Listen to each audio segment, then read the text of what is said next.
ජේසු පිටයි ආදර දුවේ පුතේ. ජේසු පිටයි. අද දිනේදී අපි අධ්‍යයන පොදු සහතික පත්‍ර උසස් පෙළ ක්‍රිස්තියානි ධර්මය විෂය නිර්දේශයේ 4 වන නිපුණතාවය වන ක්‍රිස්තුස් වහන්සේ ලෝකේ නව විමුක්තිදායකයාණන් වන බව අවබෝධ කරගනිමින් උන්වහන්සේට සාක්ෂි දරයි කියන නිපුණතාවය ඔස්සේ නිපුණතා මට්ටමක් වන 4 වෙනි නිපුණතාවයේ දෙවන නිපුණතා මට්ටම සුභාරංචි හා ක්‍රියාපොත පිළිබඳ අවබෝධය කිතුණු වටිනාකම් ප්‍රචලිත කිරීමට යොදා ගනී කියන නිපුණතා මට්ටම ඔස්සේ අද අපි කරුණු කතා බහ කරන්නට සැදී පැහැදී සිටිනවා.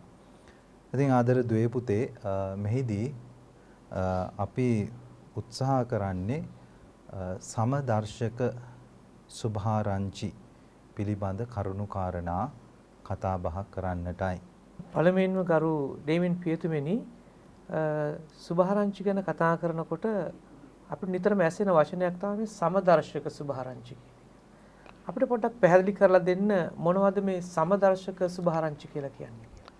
සමදර්ශක සුභාරංචි කියලා කියන්නේ සරලවම මාක්, මතෙව්, ලූක් යන සුවිශේෂ වලට අපි යොදන පදේ.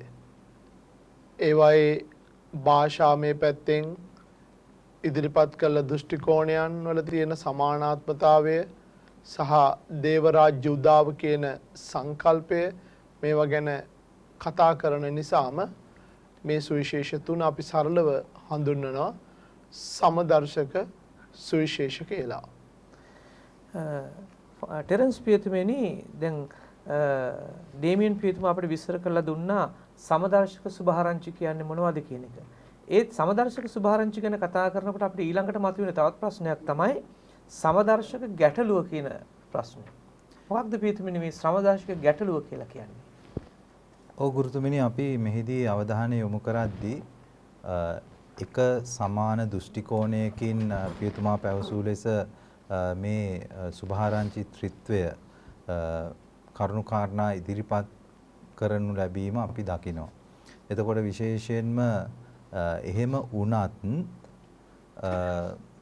එහි සමහර අවස්ථාවන් වලදී අපි දකිනවා වෙනස්කම් තියෙනවා. මේ සුභාරංචි ත්‍රිත්වයම අපි දන්නවා දේව රාජ්‍යය ප්‍රචලිත කිරීමේ අරමුණු මුල් කරගෙන තමයි කතුවරුන් ඉදිරිපත් කරලා තිබෙන්නේ. නමුත් එහිදී භාවිතා කරලා තියෙන ක්‍රිස්තුස් වහන්සේ මෙලොව ජීවිතේ ජීවත් වුණු අවස්ථාවන් එකිනෙකට වෙනස්.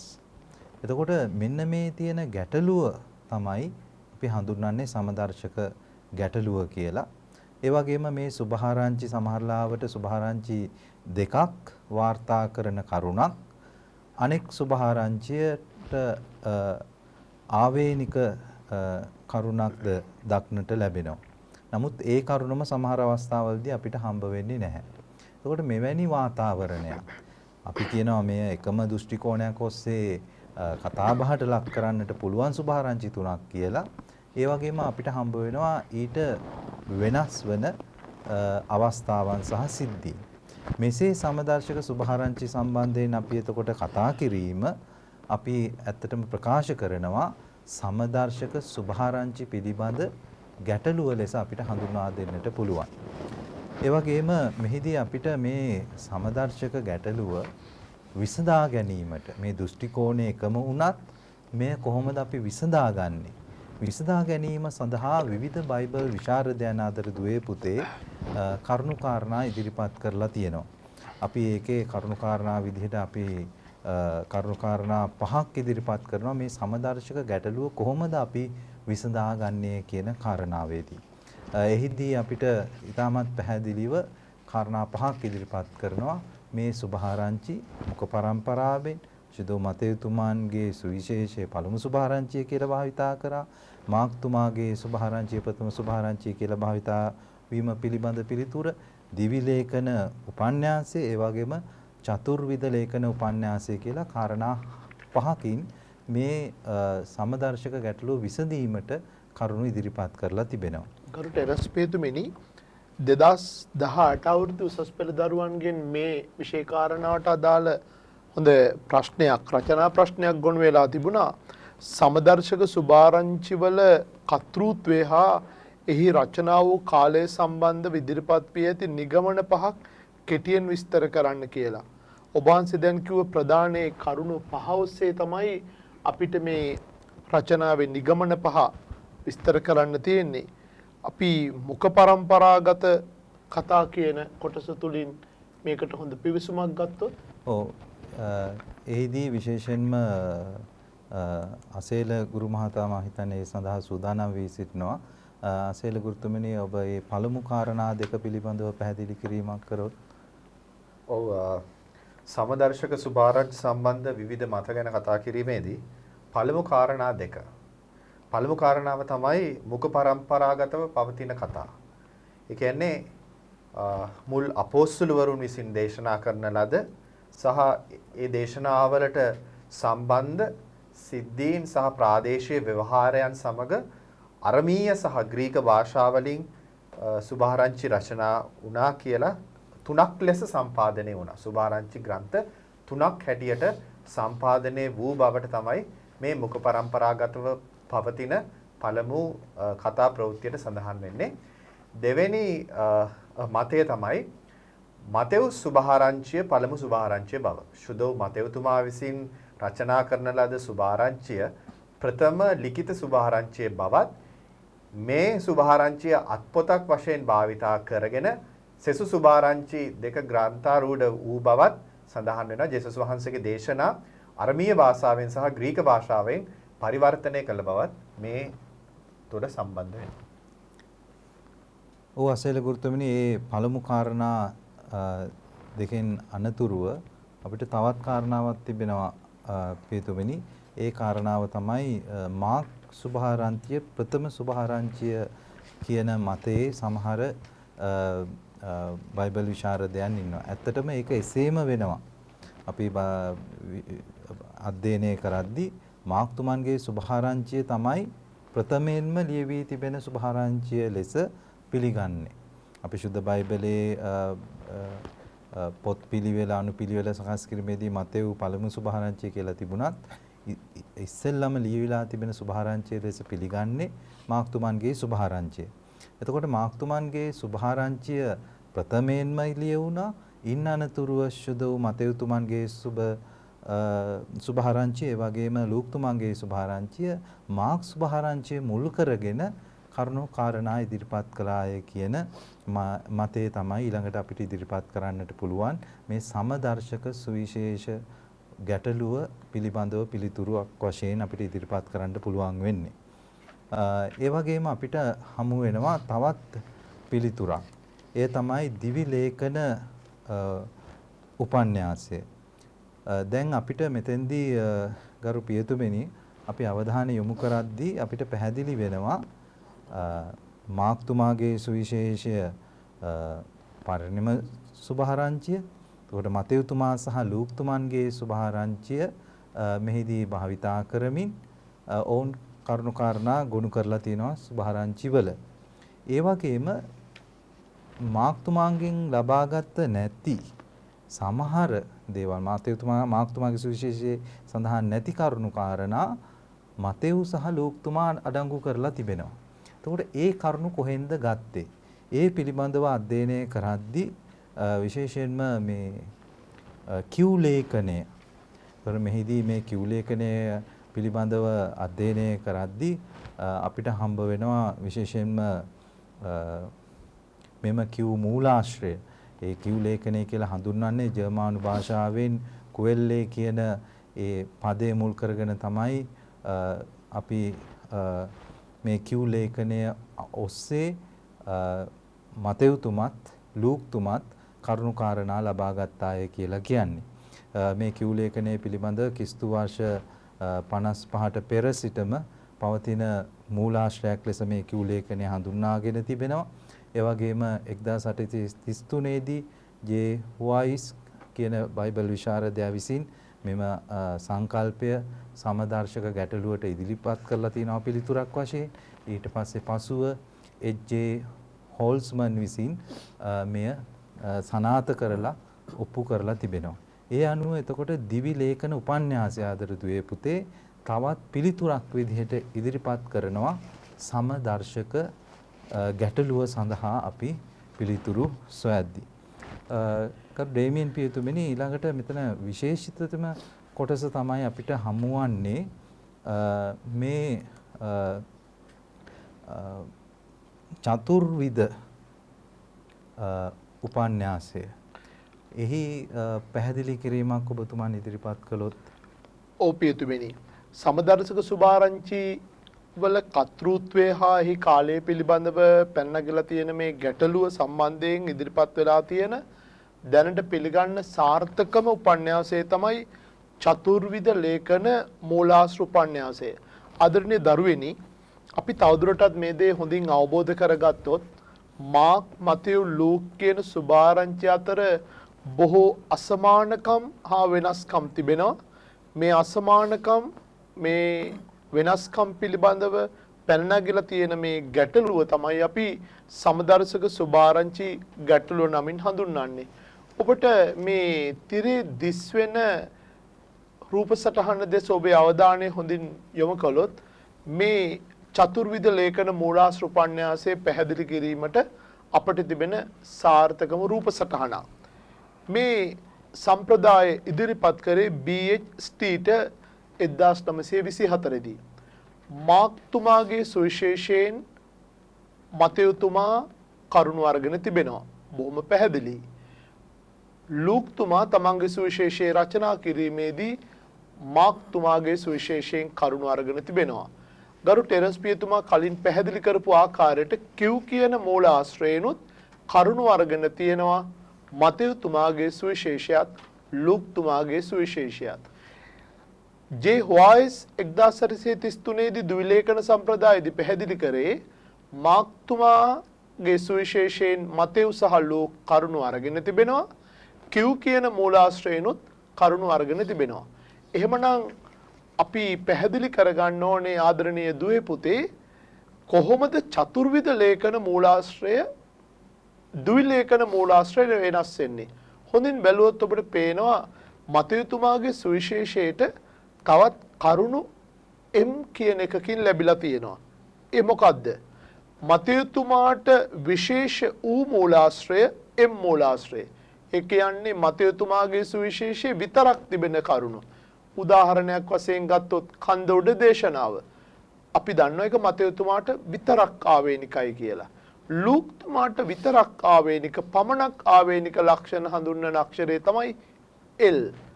අපි දකිනවා නාස්තිකාර පුත්‍රයාගේ උපමාව ගත්තොත් එහෙම ඒ උපමාව ලූක්තුමාට පමණක් ආවේනිකයි.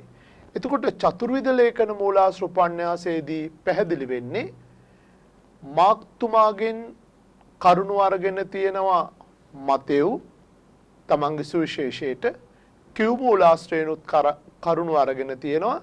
තමන්ට ආවේනික දේවලුත් එකතු කරපු බවට තමයි M කියන මූලාශ්‍රයේ අපිට පැහැදිලි වෙන්නේ.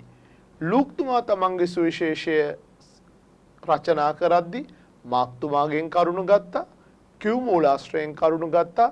තමන්ටම ආවේනික විශේෂ වූ කරුණු L කියන මූලාශ්‍රය ඔස්සේ ඉදිරියට ආවා.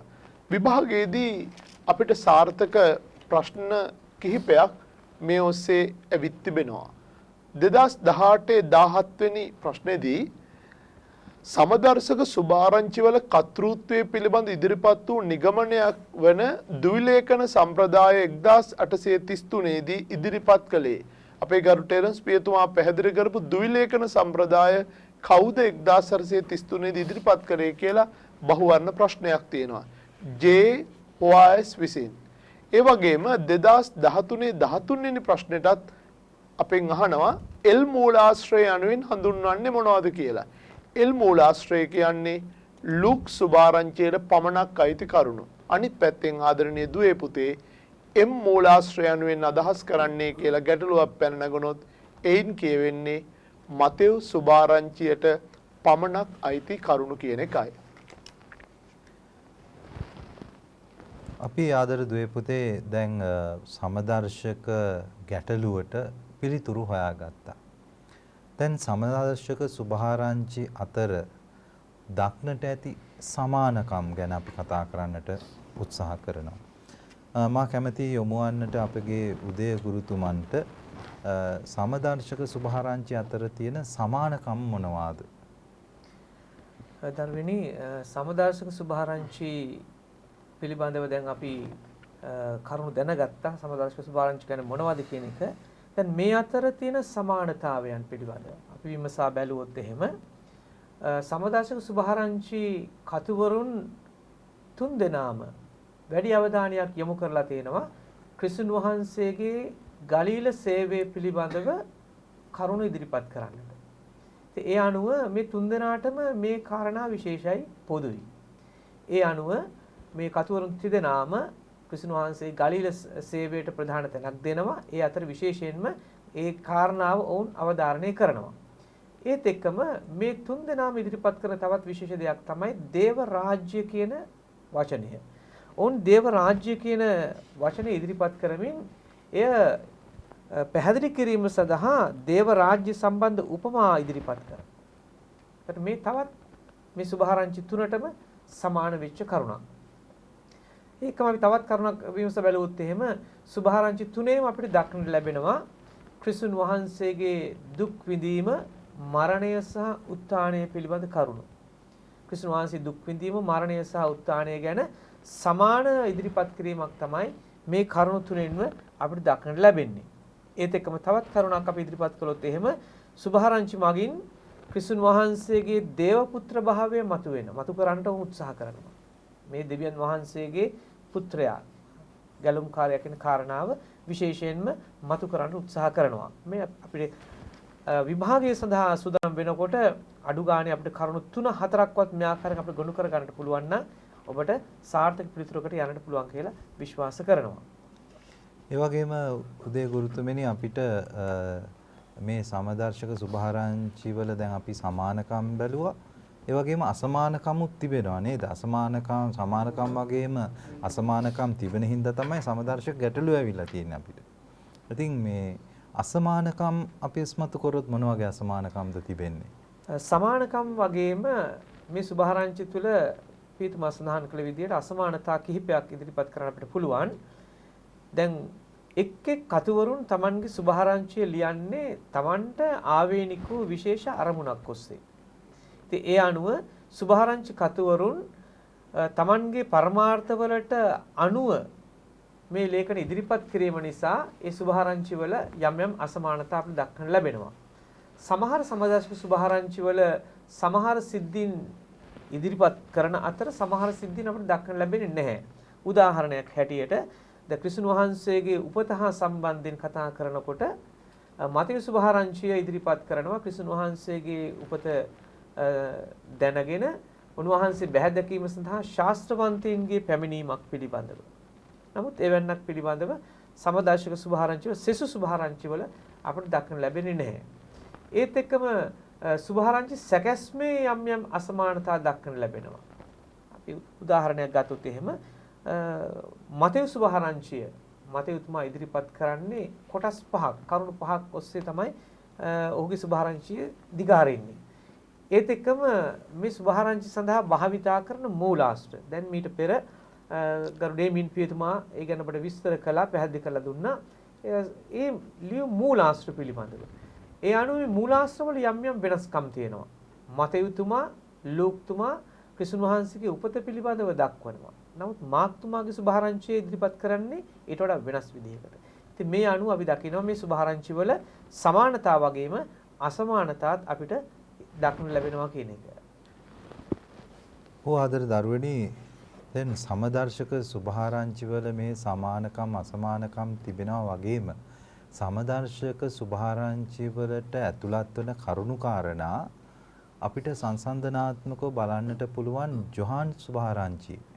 ඒකට සමහර සමදර්ශක සුභාරංචි කතුවරුන් රචනා කරන ලද යම් සිදුවීම් අපිට හමු වෙනවා ජොහාන් තුමන්ගේ සුභාරංචියේ. උදේ ගුරුතුමනි ඒ සම්බන්ධවත් අපේ දරුවන් දැනුවත් කරොත් විශේෂයෙන්ම සමානකම් පිළිබඳව සමදර්ශක සුභාරංචි සහ ජොහාන් තුමන්ගේ සුභාරංචි ගැන අපිට මොනවද ඉදිරිපත් කරන්නට පුළුවන් කරුණු? දැන් දරුවනේ කරුණ හොඳට අවබෝධ කරගන්න අපි දැන් මීට පෙර කතා කළේ සමදර්ශක සුභාරංචි වල සමානතා සහ අසමානතා. දැන් මේ අපි කතා කරන්නේ සමදර්ශක සුභාරංචි සහ ජොහාන් සුභාරංචි අතර සමානතා අසමානතා ගැන අපි කතා කරන්න බලාපොරොත්තු වෙන්නේ. ඒ අනුව අපි දකිනවා සමදර්ශක හා ජොහාන් සුභාරංචි කියන මේ දෙකේම අපි වැඩි අවධානයක් යොමු කරනවා ස්නාග ජොහාන්තුමාගේ කාර්යභාරය ඉදිරිපත් කරන්නට. මේ සුභාරංචි සියල්ලම ස්නාග ජොහාන්තුමා ක්‍රිස්තුන් වහන්සේගේ පෙරමග සූදානම් කිරීමේ කාර්යය හා සම්බන්ධ කරුණු ඉදිරිපත් කරනවා. ඒ සමගම මේ සුභාරංචි සියල්ලම පහයි අපිට දක්නට ලැබෙනවා ක්‍රිස්තුන් වහන්සේගේ මුල් ශ්‍රාවකයන් පිළිබඳව ප්‍රථම ශ්‍රාවකයන් හා සම්බන්ධ කරුණු අපිට දක්නට ලැබෙනවා. ඒත් එක්කම මේ සුභාරංචි වල තවත් අපිට දක්නට ලැබෙන විශේෂ කරුණු කිහිපයක් තමයි 5000කට කැම දීමේ සිද්ධිය, පුප වැඩි කිරීමේ ප්‍රතිහාරය පිළිබඳව, ක්‍රිස්තුන් වහන්සේ මුහුද මත ඇවිදීම පිළිබඳව මේ කරුණු සුභාරංචි සියල්ලම පහේ වාර්තා කරන කරුණු. ඒ නිසා ඒක සමානතාවයක් කියලා දක්නට පුළුවන්. ඒත් එක්කම අපි කලින් කතා කළා වගේ ක්‍රිස්තුන් වහන්සේගේ දුක් විඳීම, මරණය සහ උත්ථානය කියන කරුණුත් සමදර්ශක සුභාරංචි වලට වගේම ජොහාන් සුභාරංචි දක්නට ලැබෙනවා. ඒ අනුව අපි මෙන්න මේ කරුණු ටික සමදර්ශක සුභාරංචි සහ ජොහාන් සුභාරංචි අතර තියෙන සමානතාවයන් හැටියට අපිට ඉදිරිපත් කරන්නට පුළුවන්. ගුරුතුමනි අපේ ඊළඟට මේ සමදර්ශක සුභාරංචි සහ ජොහාන් තුමන්ගේ සුභාරංචි අතර අසමානතා ඒ පිළිබඳව අපි අධ්‍යයනය කරද්දී අපිට පළමු කාරණාව විදිහට ගුරුතුමනි ඉදිරිපත් කරන්නට පුළුවන් සමදර්ශක සුභාරංචි වලට වඩා ගැඹුරු දේව ධාර්මික ඉදිරිපත් කිරීම ජොහාන් තුමන්ගේ සුවිශේෂය තුල අඩංගු වෙලා තිබෙනවා. එතකොට අපි දැක්කා දේව ධාර්මික කාරණාවක් විදිහට දේව රාජ්‍ය මුල් කරගෙන සමදර්ශක සුභාරංචි ක්‍රිස්තුස් වහන්සේගේ අවස්ථාවන් ඉදිරිපත් කරනවා. එතකොට ශුද්ධවර ජොහාන් තුමන්ගේ සුභාරංචිය ඊට වඩා වැඩි අධ්‍යාත්මික හා සදාතනික ජීවිතය පිළිබඳ කරුණු මුල් කරගෙන කරුණු කාරණා ඉදිරිපත් කිරීමක් දකිනවා. ඒ වගේ තව අපිට මොනවද ගුරුතුමිනි ඉදිරිපත් කරන්න පුළුවන් කාරණාවක්? සමදර්ශක සුභාරංචි සහ ජොහාන් සුභාරංචි අතර අසමානතාවයන් මේ පිළිබඳව අපි කතා කළොත් එහෙම සමදර්ශක සුභාරංචි වලට වඩා ගැඹුරු දේව ධර්මයක් ජොහාන් සුභාරංචිය තුළ අපිට දක්නට ලැබෙනවා. ජොහාන් තුමා ඉදිරිපත් කරන කරුණු සමදර්ශක සුභාරංචි ඉදිරිපත් කරන කරුණුවට වඩා ටිකක් ගැඹුරුයි. ඒක සරලව තේරුම් ගැනීමට හැකියාවක් නැහැ. මේක මේ සුභාරංචි අතර තියෙන වෙනස්කමක්. ඒත් එක්කම ජොහාන් සුභාරංචිය සම්බන්ධයෙන් අපි අවධානය යොමු කරනකොට ක්‍රිස්තුන් වහන්සේගේ දූත මෙහෙවර පිළිබඳව ඉදිරිපත් කරන විශේෂයෙන් ගලීලය ආශ්‍රිතව ක්‍රිස්තුන් වහන්සේගේ දූත මෙහෙවරට වැඩි අවධානයක් යොමු කරනවා ජොහාන් සුභාරංචිය. නමුත් සමදර්ශක සුභාරංචි වැඩි අවධානයක් යොමු කරන්නේ ජුදය ආශ්‍රිතව. එතකොට යම් පරිසරමය වශයෙන් යම් වෙනසක් දක්නට ලැබෙනවා. ඒත් එක අපි දකිනවා සුභාරංචි තුල කොර මිනිසෙකු සුව කිරීම, ජාත්‍යන්තයෙකුට පෙනීම ලබා දීම, ලාසරස් මරණයෙන් උත්ථාන කිරීම මෙවැනි සිද්ධීන් විශේෂයෙන්ම ජොහාන් සුභාරංචිට පමණක් ආවෙනික වූ සිද්ධීන්. එතකොට මේ සිද්ධීන් කිසිවක් අපි සමදර්ශක සුභාරංචි තුළ දකින්නේ නැහැ. එතකොට ඒකේ යම් වෙනසක් අපි ඒක තුළ දකිනවා. ඒත් එක්කම දේව රාජ්‍ය ඉගැන්වීම සඳහා සමදර්ශක සුභාරංචි භාවිතා කරන උපමාවන් ජොහාන් සුභාරංචියේ දක්නට ලැබෙන්නේ නැහැ. අය කලින් කතා කළා ජොහාන් සුභාරංචියේ තිබෙන ඒ සමදර්ශක සුභාරංචි තුල නැති. ඒක දැන් මේ මා ඉදිරිපත් කරන කරුණ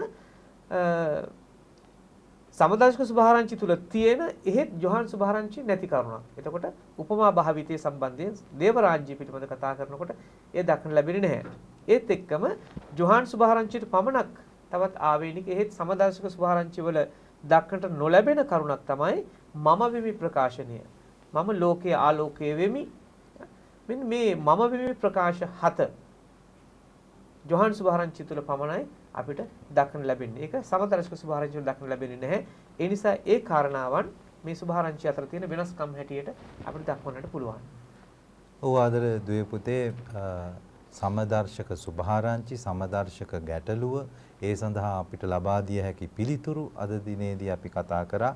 ඒ වගේම සමදර්ශක සුභාරංචි අතර තියෙන සමානකම් අසමානකම් සමදර්ශක සුභාරංචි සහ ශුද්ධවර ජොහන්තුමාගේ සුභාරංචි අතර තියෙන සමානකම් සහ අසමානකම් අපි අද ඔබ සමග බෙදා හදා ගත්තා. ඉතින් ආදර දුවේ පුතේ මේ කරුණු හොඳින් අධ්‍යයනය කරන්න කෙටි බහුවර්ණ ප්‍රශ්න සඳහා බොහෝ ප්‍රශ්න ගොඩනගන්නට මේ විෂය නිර්දේශයේ මෙම කොටස අදාළ කරගන්නට බොහෝ විට ඉඩ තිබෙනවා. අපිට ප්‍රශ්න අධ්‍යයනය කිරීමේදී ඒවා අපිට පෙනී ගිහිල්ලා තිබෙනවා. ඉතින් ඒක නිසා මේ කියන පුංචි කාරණා හොඳින් අධ්‍යයනය කර ඔබ සූදානම් වෙන්න ඔබගේ උසස් පෙළ විභාගය සඳහා. එහෙනම් ආදර දුවේ පුතේ අද දිනේදී ඔබ අප හා සමග එකතු වීම ගැන ඔබට සූතිවන්ත වෙන අතර අපි තවත් දිනයක තවත් වැඩසටහනකින් හමු වෙමු. එතෙක් ඔබට ජේසු පිහිටා.